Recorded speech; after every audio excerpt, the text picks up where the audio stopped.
আপনাদের মনে আছে কিনা ওবায়দুল কাদের সাহেব বলেছিলেন আওয়ামী লীগের ৫ লাখ নেতা কর্মীর মাথা কাটা যাবে। আমরা ধৈর্য ধারণ করেছিলাম। আমরা বিচারে বিশ্বাসী, আমরা আইনে বিশ্বাসী। এই জন্য আইনের কাছে শেখ হাসিনা খুনি শেখ হাসিনাকে আমরা সুপর্দ করেছিলাম।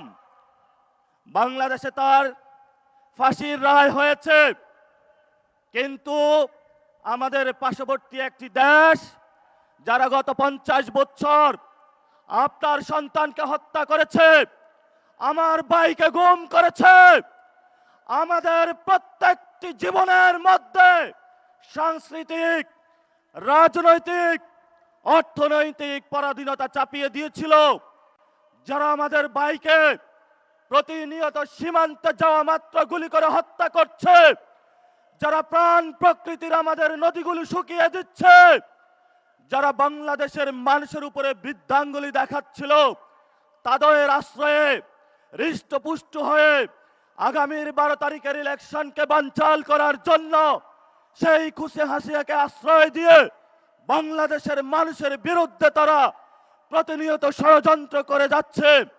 আমরা তাদেরকে হুঁশিয়ার করে উচ্চারণ করতে চাই, যদি ডিপ্লোম্যাটিক রিলেশন করতে হয় শেখ হাসিনাকে আপনারা দ্রুত ফেরত দিন। আমরা শেখ হাসিনাকে ফাঁসির কাস্টে দেখতে চাই।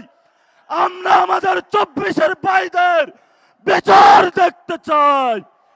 আজকে এখানে শহীদের বাবা রয়েছে, আমাদের অসংখ্য ভাই এখনো হসপিটালে কাতরাচ্ছে, কারো চোখ নাই, কারো হাত নাই, তারা অপেক্ষা করছে শেখ হাসিনা বিচারের কাস্টে ঝুলবে, বাংলাদেশ নতুন করে দাঁড়াবে, বাংলাদেশ গণ অভ্যুত্থানের যে স্পিরিট আছে তা নিয়ে নতুন ভাবে এগিয়ে যাবে। কিন্তু দুঃখের বিষয় আমরা কি দেখতে পেলাম? আমরা মনে করেছিলাম লন্ডন থেকে বাংলাদেশের মানুষের কাছে আসবে এমন এক নেতা যার মাধ্যমে চাঁদাবাজি শেষ হবে, দুর্নীতি শেষ হবে, সন্ত্রাস শেষ হবে।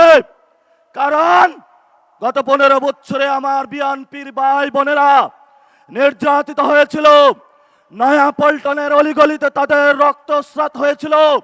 এই দুপখোলা মাঠে শেখ হাসিনাকে ফালানোর জন্য তারা একত্রিত হয়েছিল, কিন্তু সিনিয়র নেতৃবৃন্দের নেগোসিয়েশনের কারণে অসংখ্য বিএনপির ভাই এবং বোনেরা জীবনের যে আশা নিয়ে এসেছিল শেখ হাসিনাকে অভ্যুত্থানের মধ্যে ফেলাবে, সেটার করতে তারা পারে নাই। কারণ তাদের নেতারা গুলশানে গিয়া বিভিন্ন জনের সাথে রফাফাফা করেছিল। আমরা ইতিহাস বলি নাই, আমরা ইতিহাস স্মরণ রাখবো। বিএনপির যারা নির্যাতিত ভাই এবং বোনেরা আছেন, ভয় নাই, তোমাদের আশ্রয়ের জন্য আমরা আছি। এবার ইলেকশনে দাঁড়িপাল্লায় ভোট দিবেন, এবার ইলেকশনে শাপলাকলিতে ভোট দিবেন, চাঁদাবাজি থেকে মুক্তি পাবেন, দখলদারি থেকে মুক্তি পাবেন, সন্ত্রাস থেকে মুক্তি পাবেন। সর্বোপরি যেটা আমাদের সহযোদ্ধা ইনসাফের কথা বলেছিলেন, দুর্নীতির বিরুদ্ধে দাঁড়িয়েছিলেন, আমাদের ভাই শহীদ ওসমান হাদি, দিনে দুপুরে তাকে গুলি করে হত্যা করা হয়েছিল। এই ইন্টারিম গভর্নমেন্ট মুসাব্বিরের খুনি শুটারদেরকে বের করতে পারে, কিন্তু আমার ওসমান হাদির এই পর্যন্ত কারা খুন করেছিল, বিচার ব্যবস্থা কি হবে, বাংলাদেশের মানুষের সামনে এখন স্পষ্ট রূপরেখা দেয়নি। আমরা মনে করি এতে রাষ্ট্রের গভীর ষড়যন্ত্র রয়েছে।